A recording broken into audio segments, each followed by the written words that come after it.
Bueno, vamos a retomar la segunda parte de nuestro trabajo del día de hoy.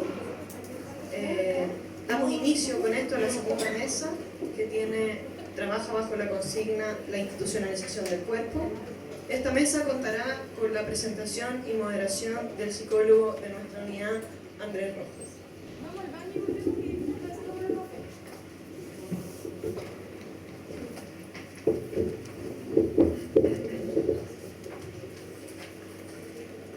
¿Se escucha? ¿Se escucha?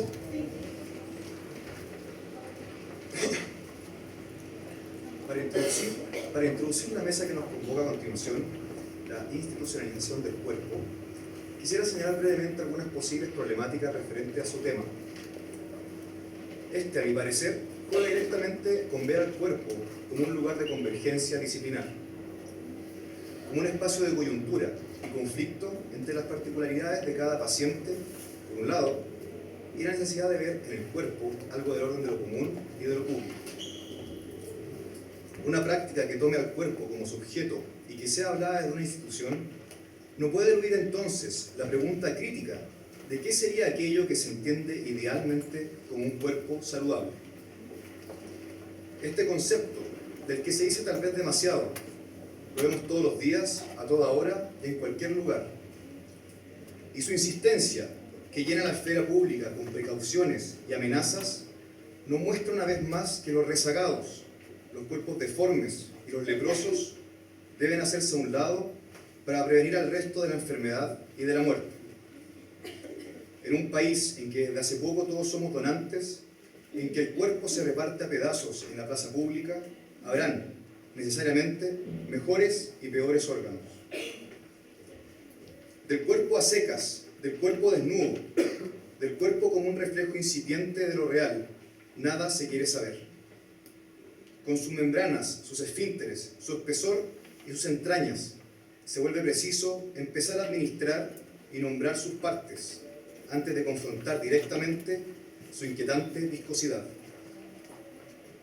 En el amparo de la institución, de sus normas y de sus medidas, nuestra extrañeza pasa a ser hablada por otros, y es ahí donde se juega la amplitud del problema. Bajo la mirada de los otros, la materialidad de nuestro cuerpo se vuelve anodina, pero lo hace transformando su propio ritmo.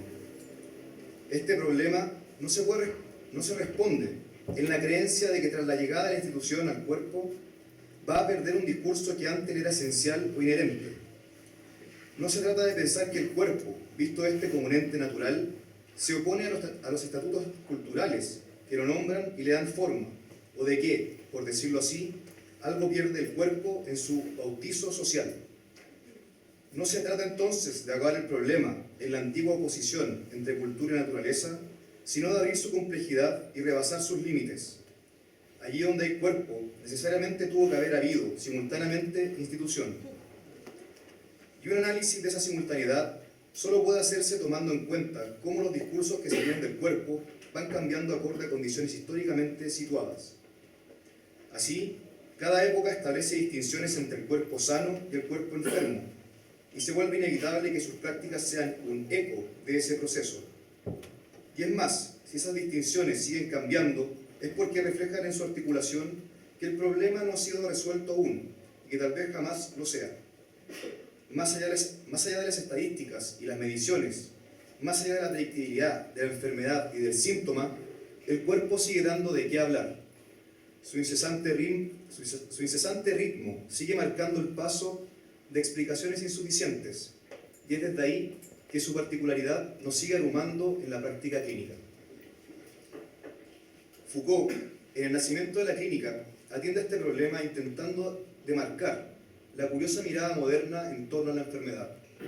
Nos dice, cito, «La clínica, invocada sin cesar por su empirismo, la modestia de su atención y el cuidado con el cual deja venir silenciosamente las cosas bajo la mirada, sin turbarlas con ningún discurso, debe su importancia real al hecho de que es una reorganización en profundidad, no solo del discurso médico, sino de la posibilidad misma de un lenguaje sobre la enfermedad.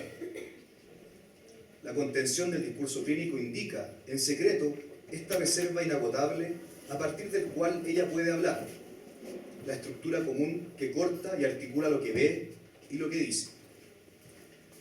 Es desde este lado del problema que quería articular nuestra temática de hoy. A continuación lo veremos desde 3 lugares distintos en cada una de las siguientes exposiciones.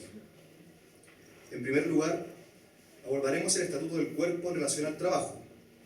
¿Hasta qué punto el ideal de un cuerpo saludable se confronta con la exigencia moderna de un cuerpo productivo? ¿De qué manera nuestra época propicia el sufrimiento del trabajador que lleva sobre los hombros la maquinación del progreso? Cabe preguntarse si el trabajo, bajo determinadas condiciones, puede volverse una fuente legítima de placer. En segundo lugar, nos introduciremos en cómo en la clínica con adolescentes los fenómenos psicosomáticos parecen dar cuenta de elementos que no alcanzan a ser expresados en el campo del discurso. ¿Hasta qué punto esta dificultad demanda nuevas aproximaciones y prácticas? ¿Lo invisible del fenómeno psicosomático podrá tener cabida si se retoma el lugar del cuerpo en el trabajo con adolescentes? Finalmente, en nuestra última mesa, abordaremos el delicado trabajo interdisciplinar de los trastornos psicofisiológicos. A la luz de algunas viñetas clínicas, exploraremos cómo la fragmentación del cuerpo en las distintas especialidades médicas puede dificultar el tratamiento institucional de trastornos psicosomáticos. Sin nada más que agregar, pasemos ahora a nuestra primera ponencia. Esta será presentada por Marcelo Balboa. Marcelo es psicólogo titulado en la Universidad de Chile, candidato a magíster en la misma universidad, coordinador ejecutivo del CAPS y forma parte de la unidad psicosomática psicoanalítica. Su presentación se titula El lugar del cuerpo en el trabajo. Muchas gracias. Bueno, buenas tardes a todos. Gracias por estar acá. Bueno, esta ponencia se enmarca en el campo del estudio del sufrimiento en el trabajo, que es otro campo que dentro de la universidad algunos hemos estado tratando de abordar. Y en este contexto intenta abordar el lugar del cuerpo en el ámbito del trabajo. Trabajo y sufrimiento, pareciera que no hubiera que esforzarse mucho en justificar dicha relación. El trabajo nos hace sufrir, parecería. Trabajo y placer parece algo más sujeto a ciertas condiciones. ¿Algún trabajo nos ha generado alguna vez placer? No sé. Nuestra pregunta inicial aborda esta relación. ¿El trabajo debe ser necesariamente fuente de sufrimiento o puede ser también fuente de gratificación y placer? ¿Qué papel juega el cuerpo en todo esto? Trabajo y cuerpo. ¿Qué podemos pensar de esta relación? Cuerpo y sufrimiento. En las últimas décadas, distintos organismos, la Organización Mundial de la Salud, la Organización Internacional del Trabajo y otras, se han preocupado de manera especial por estudiar los efectos de las condiciones del trabajo sobre la salud de los trabajadores. Distintas investigaciones advierten de dicha problemática, que contempla los efectos de sufrimiento y de afectación de la salud mental y física de los trabajadores. En 2006, la Organización Mundial de la Salud, que ya venía trabajando este tema hace un buen rato, en el inicio del 2000 también, sistemáticamente comienzan a desarrollar una línea de trabajo de esto, emite una declaración de la salud de los trabajadores acerca de este tema, frente al hecho ineludible de que los nuevos patrones de empleo y el rápido cambio de las condiciones de trabajo constituyen un desafío a la protección y promoción de la salud y la seguridad de los trabajadores. Comillas, estamos siendo testigos de las crecientes desigualdades entre países, sectores y grupos sociales en cuanto a la exposición de los trabajadores a riesgos profesionales, su estado de salud y el acceso a los servicios de salud. Como siempre, estas declaraciones parecen no tener mucho que ver con la realidad, porque no sé si ustedes se dan cuenta, pero todas las semanas muere algún trabajador hacia una mina, en una construcción, y esos son de los que nos enteramos. Entonces, las declaraciones de la OMS no han llegado por acá. Se introduce aquí que la problemática está vinculada al trabajo en las condiciones del modo de producción contemporáneo, o sea, las condiciones del modo de producción contemporáneo generarían sufrimiento en particular. En 2010, el mismo organismo, la OMS, emite una tabla de riesgos psicosociales, que es cuando trabajan ellos, asociados al trabajo, en el cual destacan, por ejemplo, el contenido repetitivo de las tareas, la sobrecarga o baja carga de trabajo, la baja carga empobrece mentalmente al trabajador, el ritmo maquinal, y los altos niveles de presión en tiempo continuamente sujeto a plazo cada una de sus tareas. Dentro de las manifestaciones más dramáticas o extremas del sufrimiento en el trabajo contemporáneo se encuentra el fenómeno del karoshi. No sé si se pronuncia así.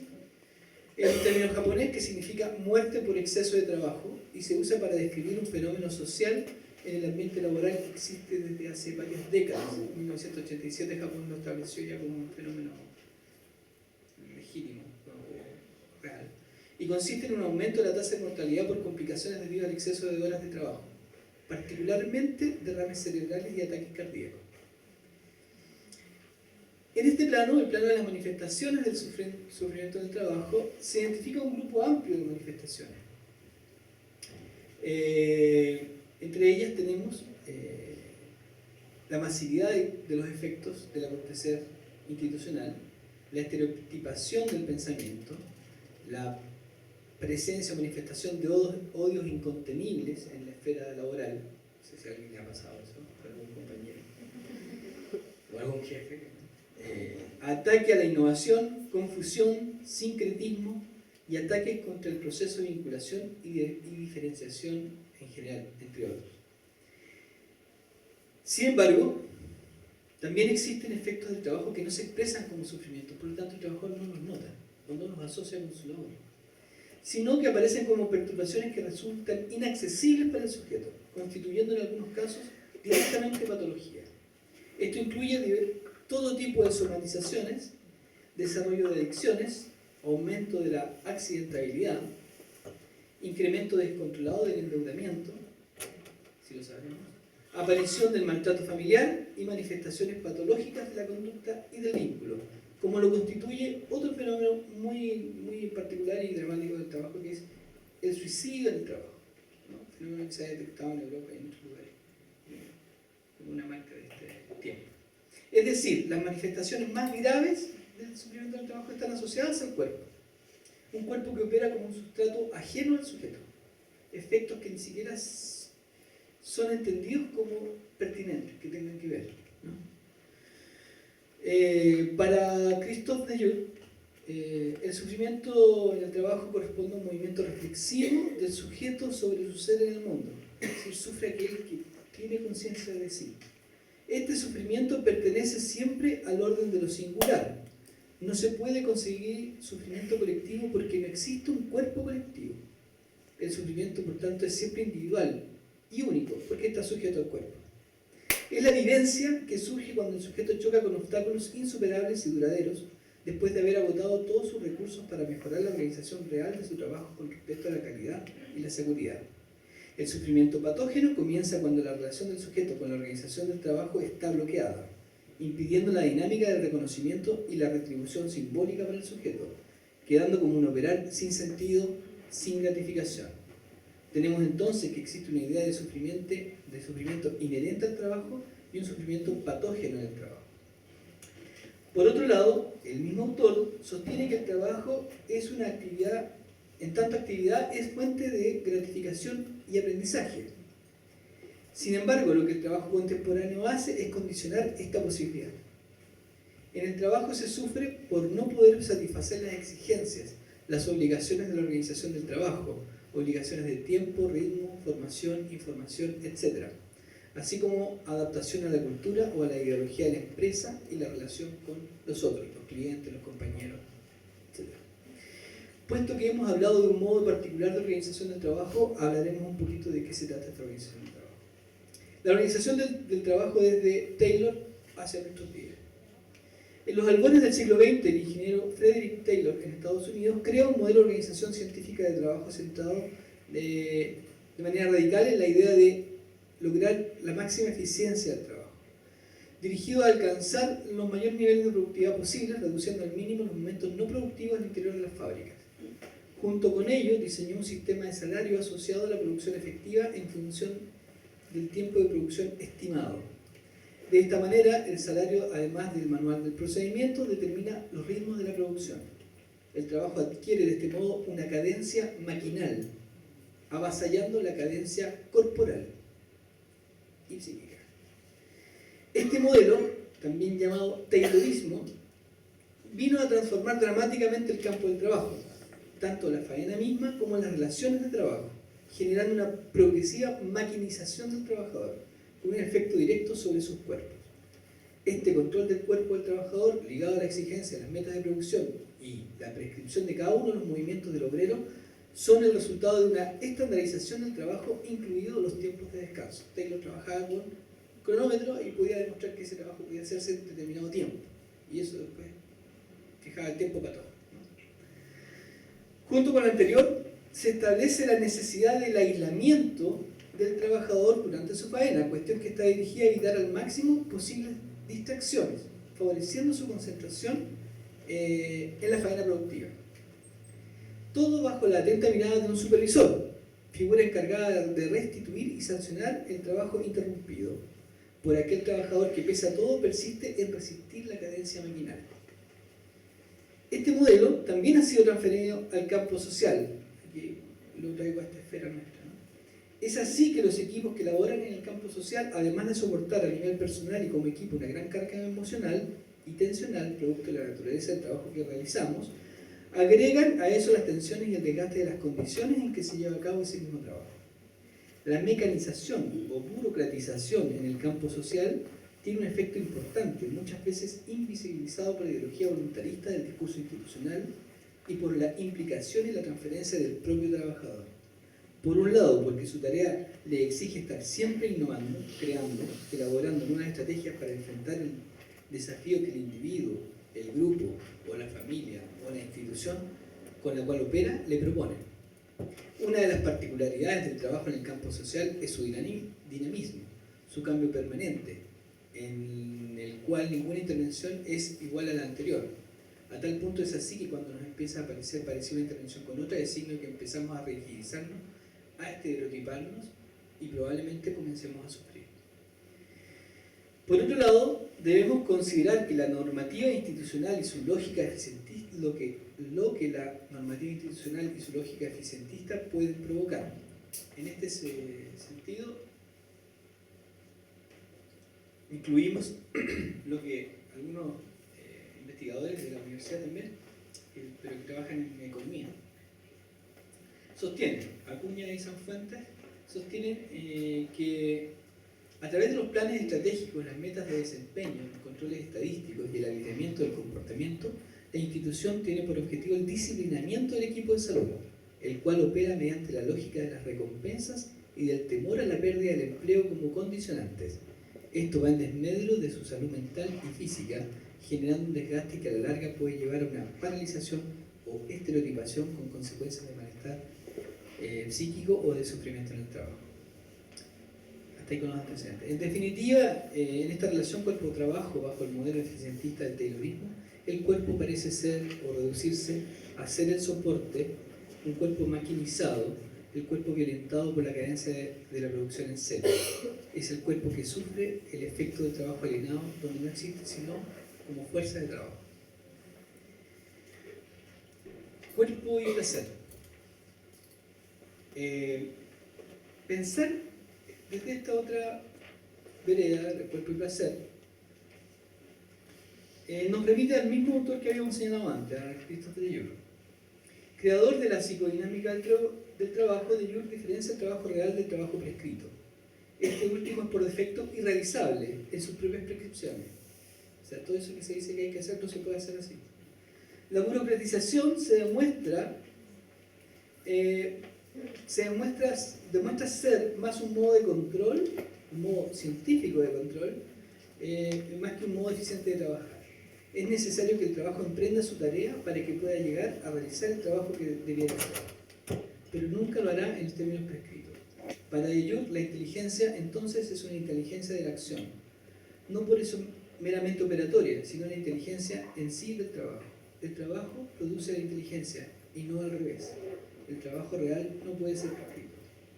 En su investigación, Jure descubre que son los trabajadores quienes inventan, elaboran y se transmiten procedimientos gracias a los cuales realizan su labor y también previenen los accidentes, por ejemplo, y mejoran y optimizan su tarea. Llama a esta inteligencia práctica o inteligencia astuta. La primera característica de esta inteligencia es que está enraizada fundamentalmente en el cuerpo. Muchas de las soluciones prácticas pasan, según este autor, por la solicitud de los sentidos, alertados por una situación o un acontecimiento que rompe la costumbre u ocasiona incomodidad. En el ámbito del trabajo, de la faena misma, los cambios o la repetición cuando se ha vuelto generadora de pesar son los indicadores que alertan al cuerpo y solicitan la curiosidad por la búsqueda de una explicación o de una solución tranquilizadora. Esta perturbación de los sentidos, esta desestabilización del cuerpo en su relación, en su modo de estar con el medio, es el evento que desencadena e inicia y acompaña el juego de la inteligencia práctica. Ahora, esta inteligencia del cuerpo, hasta acá, en nuestra esfera, como lo ratificaba Urja, ha sido desmentida, ha sido olvidada. Freud establece un límite para el psicoanálisis que deja fuera el cuerpo. El cuerpo es objeto de estudio de la biología, no del psicoanálisis. Puesto que no existe decodificación, el lenguaje corporal aparece como ajeno, no representable, viene a quedar ubicado en lo que se denomina intuición, saber hacer que no cumple con la idea de un saber propiamente tal, pues no corresponde a una racionalización. El cuerpo habla, pero habla en un lenguaje indescifrable. Esto de la intuición a veces es una forma elegante de ser peyorativo, con algo que en realidad no constituye saber. Lo que Dios dice, ahí está el saber, eso hay que abrirlo. Pero para eso se necesita teoría del cuerpo. Bueno, la inteligencia corporal es primordial a toda psicología, dirá Jung. Toda psicología se instalará sobre una inteligencia corporal. Esto se vincula con lo que Jung, basándose en un trabajo de un autor francés de otra época, de Virán, denomina el hecho primitivo.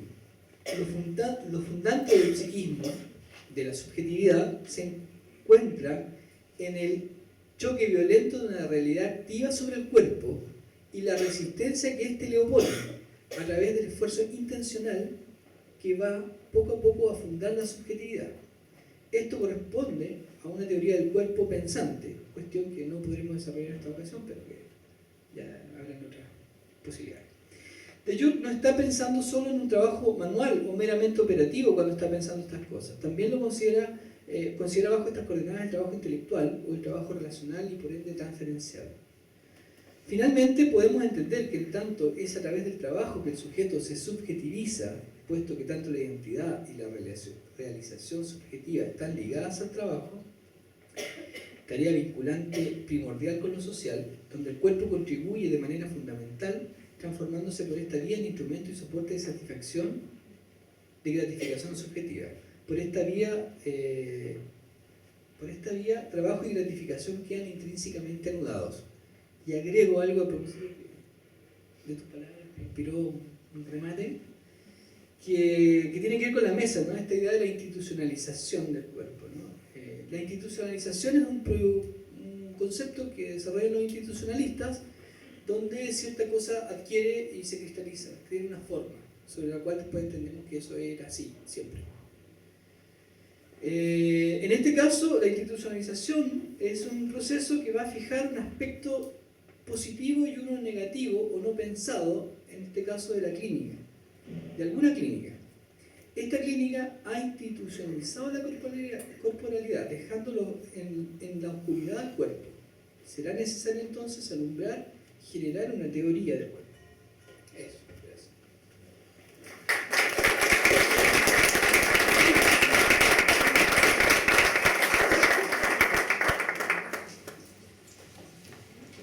Gracias, Marcelo. Gracias, Marcelo.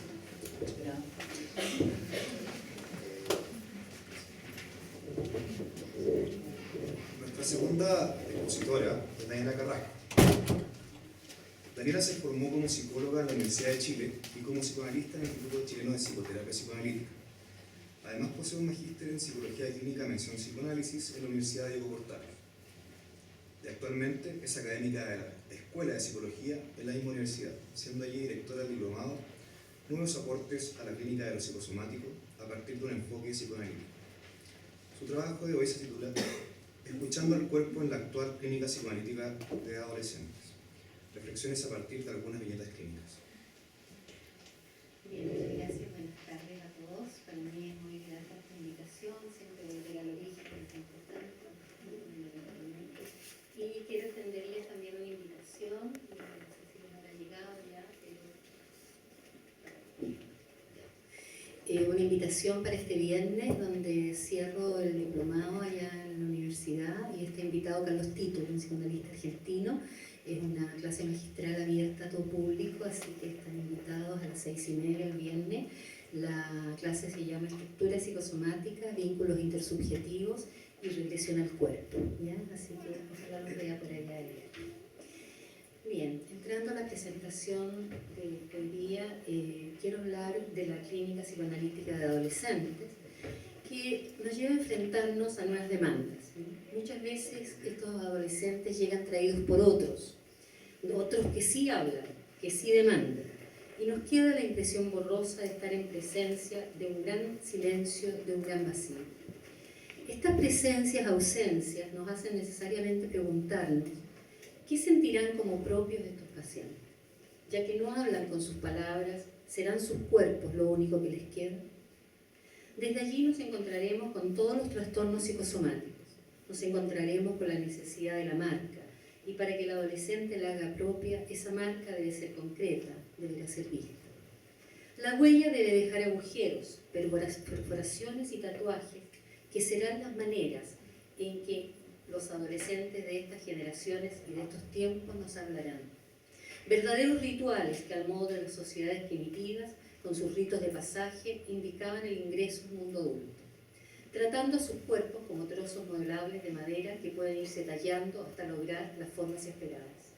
Serán sus cuerpos, en la inauguración del gesto propio, el que trataremos de entender en el estilo que Winnicott nos ha enseñado a leer y descifrar, para poder contenerlo, como la madre suficientemente buena lo hace con el gesto espontáneo del bebé. De manera de ir creando un espacio, un tiempo y un objeto que finalmente le lleven a los objetos compartidos con la llamada realidad. La clínica adolescente siempre nos interroga violentamente, nos cuestiona en nuestra técnica y en nuestros saberes. Para el adolescente representamos el mundo adulto que a los ojos de los adolescentes surge repleto de estafa, hipocresía, todo lo cual determina la mirada de desprecio y rechazo.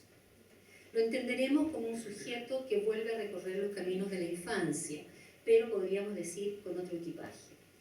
Para ello, nuestra escucha se abrirá al concepto de trasplante simbólico, pensando si el cuerpo del adolescente puede acercarse en alguna forma al fenómeno que se empieza a describir en la ciencia actual. ¿Es que ese cuerpo significa la muerte de un otro para que el adolescente viva? Diversas investigaciones permiten pensar en cómo el trasplante real y concreto se vive con la culpa de haber deseado la muerte de un otro. El órgano trasplantado, dicen los autores, se vive al interior del cuerpo como un enemigo. ¿Es el cuerpo vivido todo como un enemigo trasplantado en la adolescencia? ¿Se ha deseado la muerte de uno de los padres? ¿A qué padre o madre debe enterrar el adolescente para volverse hombre o mujer adultos? La adolescencia, pensada por diversos autores como la segunda oportunidad, como el momento para poder resolver lo irresuelto, el lugar desde donde se tejerá el futuro de los conflictos y se enterrará o resucitará el pasado, será tierra fértil, absolutamente expuesta para que resurja el cuerpo con todas sus demandas, como lo hiciera en las primeras etapas del infanto humano. Winnicott plantea que será tarea de los jóvenes modificar la sociedad y enseñar a los adultos a ver al mundo de una manera nueva. Y será tarea de los adultos estar dispuestos a enfrentarlos, lo cual no resulta necesariamente agradable. El alojamiento de la psique en el cuerpo es un logro que se relaciona directamente con los fenómenos tempranos. La piel será lo que permita esta localización entre un adentro y un afuera, que irán constituyéndose en un mundo interno y una realidad relativamente compartida con los otros. La naturaleza del fenómeno psicosomático es tan compleja que provoca daños específicos en el cuerpo real. McDougall dirá que en lo psicosomático no es que no exista simbolismo, sino que este es preverbal, es decir, corresponde a una forma muy arcaica de funcionamiento mental. En estas historias de pacientes que uno va escuchando, en sus relatos, en sus sesiones, surgirán contraconferencialmente sensaciones de trasplante, de ortopedia mental, como si sobrevivieran a un trasplante simbólico y en sus relatos surgiera la idea de sentirse viviendo en un cuerpo que pertenece al enemigo. Enemigo que contiene en sí el conflicto edípico no resuelto, la contradicción de los afectos, el querer y el odiar, el necesitar y querer expulsar. Todos estos contenidos nos llevarán a considerar cuánto de psicótico, cuánto de preverbal tendrá este trastorno y de qué manera el resurgimiento del Edipo estará infiltrado por conflictos más tempranos. El trabajo que el adolescente necesita invertir para lograr la integración y dar salida al nacimiento de un nuevo cuerpo, que incluye lo sexual pero también lo desborda, podemos plantearlo como el trabajo que hace el trasplantado para seguir viviendo y para dejar de vivir una vida a medias y vivir una vida plena. Escuchando algunas viñetas. Recuerdo a una joven paciente que la primera vez que nos vimos se sentó y me dijo: vengo por mi mamá, me trajeron acá, eres recomendada por la psicóloga que trata a mi mamá. Ante mi pregunta de si ella quiere o piensa que le podría servir estar acá, no contesta. Sin embargo, habla de un hecho que la preocupa. Hace 8 meses nació mi hermanita menor. Tengo miedo que mi mamá se muera. Nunca dijeron lo que le pasaba. Por más de una semana no supimos de ella. No teníamos a quién llamar. Todos nos escondieron lo que pasaba. Después supimos. Mi mamá estuvo en coma. Desde su entrada me muestra lo que es su teatro personal. Ella viene por la madre, es la enviada de. No ocupa un lugar concreto ni propio. Comienzo a escuchar un discurso repleto de dolores no nombrados, de abandonos, de huecos y frialdad que me llega directamente, casi sin filtros. Ella se muestra pasiva y solo agrega que ella se pasa rollos grandes. Me llama la atención que no mencione nada de lo que su cuerpo me muestra. Por un lado, es un cuerpo que habla de obesidad. Por otro, es un cuerpo que no logra mirar en forma integrada, ya que presenta una evidente desviación a la vista que solo posteriormente saldrá contada en su historia. Yo me quedo con un cuerpo que muestra desde su mirada una forma de ubicarse en el mundo escindido. Ángela comenzó a quedarse de a poco también la fui conociendo. Primero me trajo a sus ángeles, figuras de luz con las que rellenaba su soledad, y de a poco me empezó a dibujar sus espacios, su enorme pieza cansa descampado donde vivía. Fuimos entendiendo juntas de qué manera esa forma de comunicarse era lo que podía utilizar en un comienzo.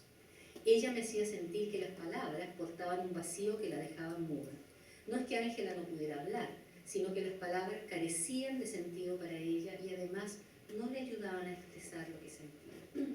Me comentó que siempre dibujaba cuerpos de mujeres y me preguntó si podía traerlos a sesión para mostrarme. La invité a que también podía dibujarlas durante las sesiones y que juntas fuéramos conociéndolas más. En esos dibujos aparecían cuerpos de mujeres extremadamente delgados. En los dibujos de su pieza todo aparecía deshabitado, siempre algo quedaba grande, abandonado. La soledad y el abandono claramente presentes en su historia, pero nunca nombrados. Cuando pasó lo de mi mamá no le dije nada a nadie, ni a mi terapeuta, lo consideré irrelevante. Ella había construido un discurso donde lo irrelevante tenía siempre relación con temas y situaciones trascendentales para ella, donde evidentemente se debería movilizar emociones fuertes, pero que de esta manera llegaba a no sentirlas así. Lo no nombrado se hacía presente en las sesiones. Se extrañaba muchas veces de haberme contado algo y ni siquiera podía pensar que yo lo recordara, como si su mundo estuviera constituido de figuras planas que no pueden ser continentes de nada. Por lo tanto, para ella, yo tampoco debía recordar ni podía guardar en mi mente lo que ella depositaba en mí. Era como si ella en algún momento se hubiera aceptado invisible. Su refugio era su aislamiento. Entendí lo difícil que sería para ella salir al mundo, lo complicado que sería sentirse vista y ver, lo lejano que estaba de su mente vivirse en un cuerpo propio con el cual podía sentir. Entendí que mi manera de trabajar con ella era entrar a ese laberinto en que estaba perdiéndose, en un pensamiento disperso, en una mirada vacía, en un cuerpo y un discurso desvitalizado. Ella no se mostraba deprimida en ese momento, sino que se mostraba en coma. Este estar en coma me hacía pensar cuán diferenciada había logrado sentirse de su madre, pero aún más primitivamente, cuán separada se sentía del cuerpo concreto de la madre, un cuerpo que sí estuvo en coma, que sí estuvo cercano a la muerte. ¿Es que acaso seguían viviendo la fantasía que Joyce McDougall denomina un cuerpo para dos? Cuando me reúno con los padres, me encuentro con una madre claramente sobrepasada por la vida, buscando siempre la aprobación de su marido, que después de formular que su miedo es que su hija sea esquizofrénica como su madre, se queda dormido el resto de la sesión. Ángela se enfrenta a unos cuerpos desvitalizados que solo son nombrados para que canalicen la queja de la gordura por parte de la madre. El otro camino ofrecido por el padre es la locura, la esquizofrenia. Cuando comencé a nombrar lo que ella me traía, cuando comencé a mirarla y devolverle la mirada de lo que ella veía, comenzó de alguna manera a acercarse a la vida, empezando a nombrar lo poco viva que estaba. Ante la idea planteada por mí que pareciera que conoce mucho más a los ángeles que a la gente y que por lo tanto las personas le deben asustar, responde que sí. Los ángeles, figuras etéreas sin corporalidad, parecía ser lo único que ella había logrado concebir como más cercano. Estábamos frente a un esbozo, un intento de armar un objeto transicional. Me mira, comienza recién a hacerlo. Al comienzo solo lo hacía de reojo. Por mi parte, me era difícil sostenerla con la mirada en forma completa, ya que al presentar la severa desviación de uno de sus ojos, esto se tornaba muy difícil y me angustiaba al sentir que siempre me quedaba solo con una parte de ella. Algo de ella siempre se quedaba fuera sin ser contenido.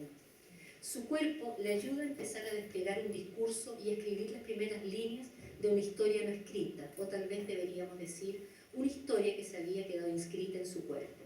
De niña sufrió muchas operaciones en sus ojos y se sometió a dolorosas rehabilitaciones. Al término de una sesión, cuando llevábamos cerca de 2 meses trabajando juntas, me anuncia que no vendrá a la próxima sesión, pero que a la siguiente cree que sí. Y casi al pasar, como un dato sin importancia, agrega: es que mi mamá me regaló plata para operarme las pechugas, las tengo muy grandes y eso me molesta. Habla en un tono como si lo que fuera a hacer fuera un trámite externo a ella. Lo interno no está determinado. El espacio para la interioridad, que es de vital importancia para la creación de un continente que autoabastezca de seguridad interna, no está desarrollado. Y con ello la posibilidad de que surja una verdadera subjetividad se ve claramente perjudicada. Lentamente asisto a un comienzo de salida de lo invisible. Empieza a aparecer un cuerpo que, aunque negado todavía, le permite hablar, y la representación gráfica ya no es su única forma de comunicarse conmigo. Al terminar el colegio, Ángela se encuentra con sus días vacíos. Los ángeles ya no están, en algún momento dejaron de existir y aparece por primera vez el grupo de adolescentes. Son meses en que ella se tiende a perder en el grupo. Como lo señala Meltzer, la comunidad adolescente le otorga la idealización de la confusión. Ya no necesita aclararse, la confusión se convierte en su bandera de lucha. Todo se relativiza, comienza una escalada de exploración del sexo, pero todo realizado de forma mecánica, automáticamente, sin emociones ni efectos. En las sesiones se despliega una rabia gritada, una rabia que empieza a tener destinatario. Primero es el padre y surgen algunos recuerdos. Dichos recuerdos nos acercan a pensar cuánto hay de un Edipo reactualizado que reaparece en la adolescencia. Recuerda que cuando era niña siempre le decían que tenía más edad, tanto así que dice que muchas veces la confundían con la esposa del papá. ¿Y la mamá?, le pregunto. Ella siempre estaba enferma. Luego surge la idea de estar enamorada y se obsesiona. Aparecen síntomas depresivos, las ideas suicidas la rondan. Me llama infinidad de veces entre las sesiones. Cada vez que hablamos por teléfono se calma con mi voz. Un día de un fin de semana me llama y dice que está adentro de un closet. Sus padres están peleando en otra parte de la casa. Ángela colapsa, logra escucharme adentro del closet, le pido que grite y pide ayuda. Llega su madre, le indico que se haga cargo. La situación se agrava y esa tarde la internan en una clínica psiquiátrica. Ella pide verme. La reconstrucción. Ha sido un largo tiempo de lo que podríamos llamar un trabajo de reconstruirse o tal vez construirse por primera vez. Es en este periodo donde ella unifica su mirada, la concreta, la física, y se acerca un poco a unificar la otra, la simbólica. Nunca me había pensado bonita, ahora siento miedo de estar de noche en el mirador al que ella iba sola. Recupera de alguna manera sus sentidos y se escucha y se da cuenta cuántos riesgos corre, cuánto miedo le provocan ciertas situaciones. Es como si antes todo me daba lo mismo, no me daba mucha cuenta. Por primera vez se cuestiona en sesión porque es la única de sus hermanas que duerme al lado de la pieza de los padres. En una enorme casa, ella sigue allí, mitad pegada, mitad independiente. Salgo a veces en la noche a comprarme algo para comer. ¿Y los papás?, le pregunto. Ellos no se dan cuenta. Siente que está tan cerca y al mismo tiempo tan lejos. Por un lado, parece asistir a la intimidad sexual de los padres y por otro, siente que no la ven. No diferenciada, sentirla resulta peligroso, especialmente por lo primitivo de los afectos que nos hace pensar que si bien puede haber una conflictiva histérica de un Edipo no resuelto, estos aparecen con características mucho más primitivas, con lo que nos hace sentido lo planteado por McDougall de concebirla como una histeria pero arcaica en estos casos. En ese momento aparece lo que interpretamos como un intento de hacer una marca en su propia historia, en su propio cuerpo. Llega a una sesión y me exhibe cortes en sus brazos y en su estómago. Y aunque todo esto se despliega en un teatro tan evidente, el del cuerpo, ella no lo integra en su discurso, no menciona qué le pasa, es muy posterior la aparición de nombrar. Cuando le señalo que habla como si no le doliera su propio cuerpo, viene un silencio y luego empieza a instalarse en las sesiones a dormir. En muchas sesiones y por periodos ella comienza a dormirse. Escuchar este material me permitió acceder a sus aspectos más arcaicos y que fuimos relacionando, ¿no?, con la búsqueda de ese lugar mítico perdido tal vez en el regazo de la madre, el mismo que a lo mejor también añora a su padre. Siempre quiero que mi mamá me haga dormir, pero cuando se lo pido, ella se queda dormida antes y termino yo cuidándola. En muchas de esas sesiones en que ella se dormía, de repente despertaba sobresaltada, me miraba asustada y cuando descubría que yo estaba despierta, a veces hasta sonreía, cosa muy poco habitual en ella. Debo señalar que en ocasiones me era casi imposible mantenerme despierta. La madre es una madre que la sigue abandonando, es una madre que le cierra la puerta cuanto más la necesita y cuando ella quiere alejarse un poquito la invade con sus quejas y demandas.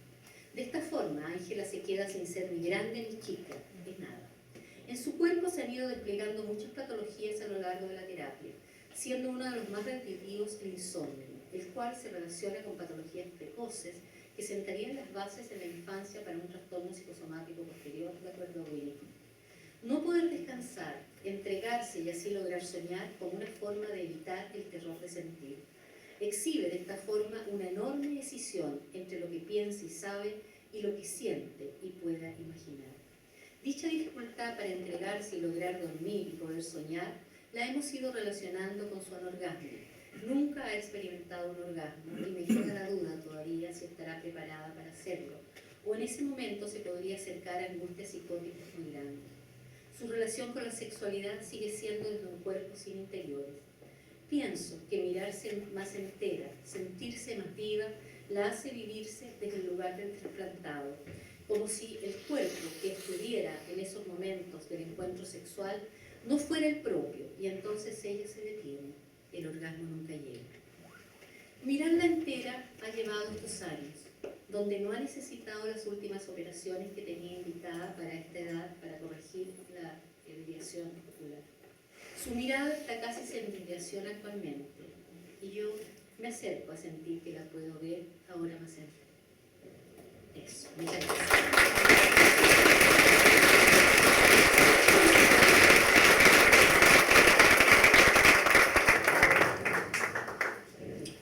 Gracias, Daniela.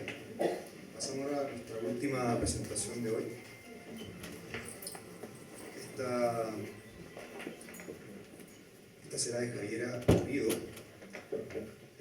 Javiera se formó como psicóloga en la Pontificia Universidad Católica de Chile y es candidata a magíster en el Instituto Chileno de Psicoterapia Psicoanalítica.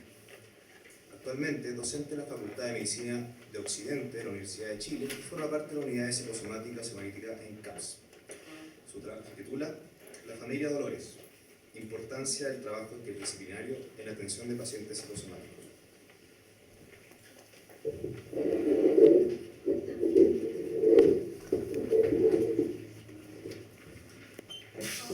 Buenas tardes. Las reflexiones que compartiré hoy con ustedes son parte de un trabajo realizado en conjunto por la Unidad de Adolescencia de la Facultad de Medicina Occidente de esta universidad y la Unidad de Psicosomática Psicoanalítica, y que ha sido seleccionado para ser presentado en el Congreso Nacional de Pediatría a realizarse en noviembre próximo. Este caso nos interpela como miembros de una institución de salud a reevaluar la forma en que tratamos a nuestros pacientes, ya que la sobreespecialización de los servicios y de los tratantes ha promovido una fragmentación del cuerpo en distintos órganos que potencialmente pueden verse afectados por una patología, obturando así la visión de fenómenos y contextos que perpetúan la dinámica del enfermaje. Esto pareciera tener aún mayor repercusión en los cuadros psicosomáticos presentados en la adolescencia, donde se ponen en juego dinámicas de identificaciones que influirán en la constitución de la identidad. Belén, nombre ficticio de la paciente, de 15 años, llega a la unidad de adolescencia, más bien azarosamente, derivada desde el Hospital San Juan de Dios por un cuadro de alopecia. Es recibida en primera instancia por la adolescentóloga del equipo, quien realiza la derivación a psicología. A la primera sesión, la paciente llega en compañía de su madre y un primo, quienes dicen estar preocupados por la situación que Belén vive actualmente. Dice la madre: le están descartando un lupus y yo me imagino que eso debe afectarle. Por esto está cada día más irritable. Explica que hace algunos meses la paciente sufrió un cuadro de edema corporal agudo que la dejó varios días hospitalizada. Luego de esto se inician una serie de estudios médicos tendientes a descubrir la causa del edema, barajando actualmente la posibilidad de que Belén sufra de lupus. De un comienzo sorprende el manejo de la terminología médica que muestra la paciente, hablando resueltamente de procedimientos y patologías. Dice no sentirse afectada por el posible diagnóstico, ya que, abro comillas, no seré la única persona en el mundo en tener esto. Además, ya me acostumbré a ir al médico y a que me hagan exámenes. Explica que lo que más le molesta actualmente es la actitud que ha tomado su familia al respecto, a saber, cito a la paciente: viven preocupados de mí. Cuando me levanto, todos me miran y me dicen: a ver, ¿amaneciste hinchado hoy día? Mira cómo tienes ese lado. ¿Cómo te sientes? Y yo lo único que quiero es que me dejen tranquila. Belén es la hija menor de sus padres y tiene 2 hermanos mayores. Toda la familia vive en casa de sus abuelos maternos junto al hijo de la hermana mayor. Siempre ha sido una excelente alumna, logrando el mejor rendimiento de su clase hasta ahora, ya que por sus visitas al médico ha bajado la asistencia y sus calificaciones, quedando en riesgo de repetir. Las sesiones transcurren con una asistencia irrestricta de la paciente, quien llega sola o en compañía de su pololo. En su discurso, prima la descripción de hechos recientes, sin manifiesto correlato emocional, con excepción de situaciones en que se enoja y, como ella dice, explota. Destaca la racionalidad con que transita por los temas, pareciendo que nada pudiera llegar a tocarla. Y pongo énfasis en esta palabra porque se muestra imperturbable ante cualquier evento, incluso cuando duerme con su pololo sin registrar excitación alguna. Su tono de voz es forzosamente dulce, teñido de una rabia subyacente. Paralelamente se cita en entrevista a la madre de la paciente, quien nos aporta datos relevantes. Belén es producto de un embarazo no deseado que siguió a una pérdida. Habían decidido no tener más hijos por la mala situación económica que los embargaba. Así, ambos padres recibieron la noticia con preocupación. La madre llora comentando que para el nacimiento no compraron ropa nueva, solo le pusieron lo que heredó de su hermano nonato. Todo el embarazo fue complejo. La paciente sufrió lo que la madre denomina depresión gestacional, algo que no está descrito médicamente, manifestada por una hipoactividad intrauterina y déficit del crecimiento, a lo que se suma la diabetes gestacional de la madre. Desde aquí se inicia la historia de intervenciones en el cuerpo de Belén. Cito a la madre. Me citaban temprano desde el Hospital San Juan de Dios y me daban chocolate para que se moviera. Después me ponían frío y calor en la guata para estimularla. Así casi todos los días. Esto hace referencia a Martí cuando comenta que en la vida intrauterina hay distintos niveles sensoriomotrices determinantes para el recién nacido en su piel y en el funcionamiento respiratorio, y en vinculación con la madre, que a veces padece graves perturbaciones dañinas para el bebé o el niño pequeño. ¿Cómo afecta entonces la psiquis de la madre en el cuerpo de Belén? Luego la madre agrega: mis hijos son los más enfermizos de la familia, lo que ella explica por la mala genética de su marido. Él sufre de cefalea y desmayos producto de crisis nerviosa. Además es hipertenso. El hijo de 17 años padece un síndrome convulsivo y un trastorno conversivo secundario a presunto abuso, además de asma. La hermana de 27 años sufrió una trombosis del embarazo y asma, al igual que su hijo, que también vive en la casa. La madre, por su parte, sufre de diabetes, artritis psoriática con secuela unilateral de extremidad inferior. Utiliza un bastón. La madre aclara que siempre ha sido muy responsable con los controles médicos de sus hijos y con los suyos. Explica que cuando se sientan a la mesa, a la hora de la merienda, se ponen de acuerdo sobre quién debe asistir al médico al día siguiente.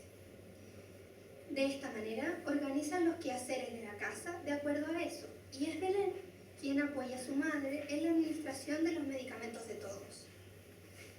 Cito a la madre: ella incluso aprendió a ponerme la insulina cuando yo no puedo hacerlo sola. Al nacer, la paciente presenta alergia alimentaria con repercusión pondoestatural que remite espontáneamente.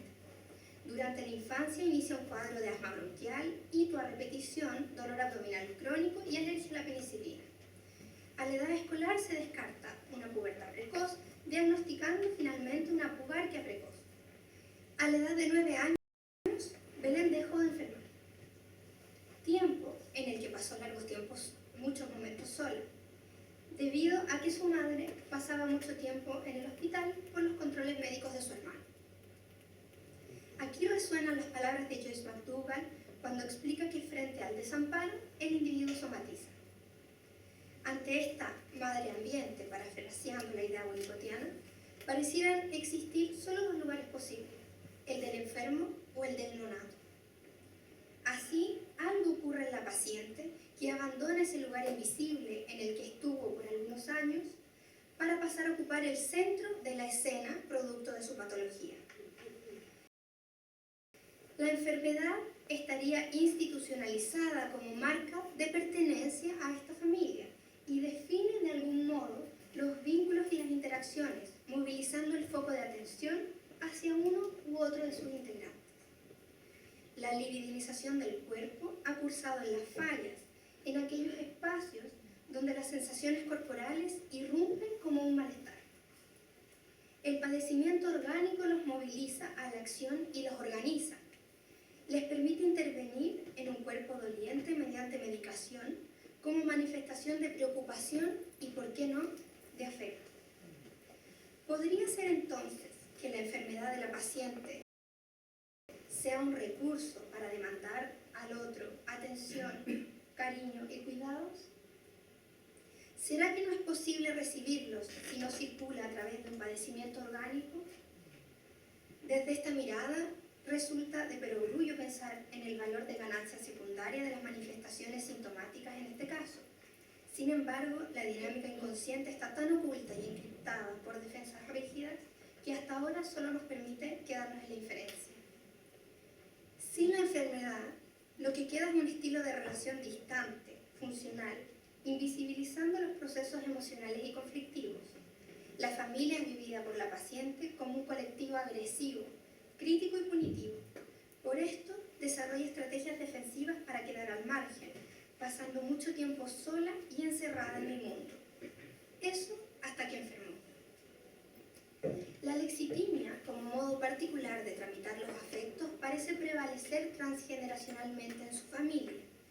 Sin embargo, el correlato fisiológico de las emociones en el cuerpo es interpretado por la familia siempre como una patología, lo que promueve la búsqueda incesante de exploración clínica hasta que los estudios logran detectar algo.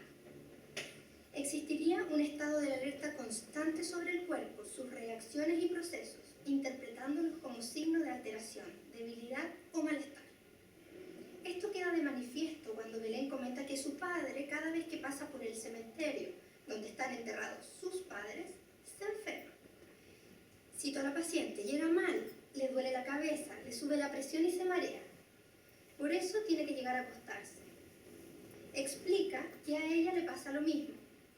Me dice: yo creo que esto lo heredé de mi papá, porque cuando paso rabias o cosas fuertes me duele la cabeza y me da frío, pero nunca lloro.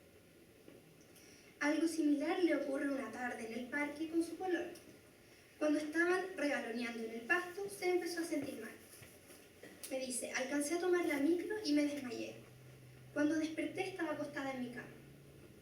Belén cuenta estos eventos con una sonrisa a modo de anécdota, como si no le preocuparan ni incomodaran.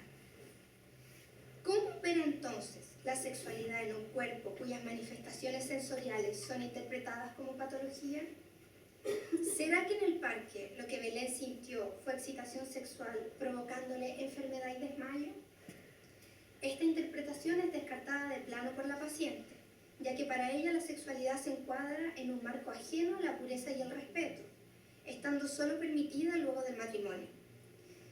Sin embargo, la intención de contraer nupcias al cumplir 17 años aparece como formación de compromiso, posibilitando el dejar fuera cualquier signo de excitación o deseo, permitiendo que salga a la luz por medio de esta unión precoz, autorizada por los padres. Belén interrumpe por primera vez sus atenciones luego de la muerte de su abuelo, materno, quien fallece de cáncer. Al retomar me dice: hasta que le llegó el cáncer, mi abuelo siempre cuando se enfermaba creía que tenía cáncer. Este evento marca un antes y un después en el proceso.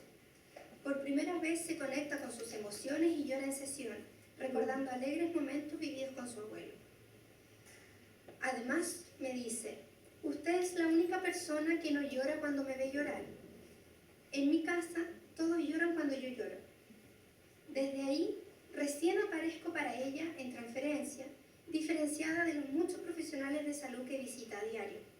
Comienza a hacer amorosas referencias a accesorios de mi ropa y sus sesiones varían en contenido y en intensidad, disminuyendo la presencia de malestares físicos. El espacio clínico funciona para ella como una vía de escape, donde puede, por fin, expresar ideas, temores y disgustos que no muestra en casa, ni en ningún otro ambiente. A través de la historización de los acontecimientos, rescatando su vivencia y reflejando empáticamente, Belén va notando su dificultad para expresar emociones y problematizando su situación vital actual. Es así como comienza a construir un motivo de consulta propio. Sin embargo, la paciente sigue en controles médicos que buscan descartar patologías, por lo que decide dejar el colegio. Piensa que repetir perjudicará su promedio final, prefiriendo cambiar de establecimiento para el próximo año. Se le realizaron estudios reumatológicos, nefrológicos y cardiológicos, detectándose un soplo cardíaco secundario a insuficiencia tricúspida fisiológica con bloqueo AB incompleto, benigno, y que además no explica el edema. En seguimiento en policlínico se descarta lupus, artritis psoriática, insuficiencia hepática y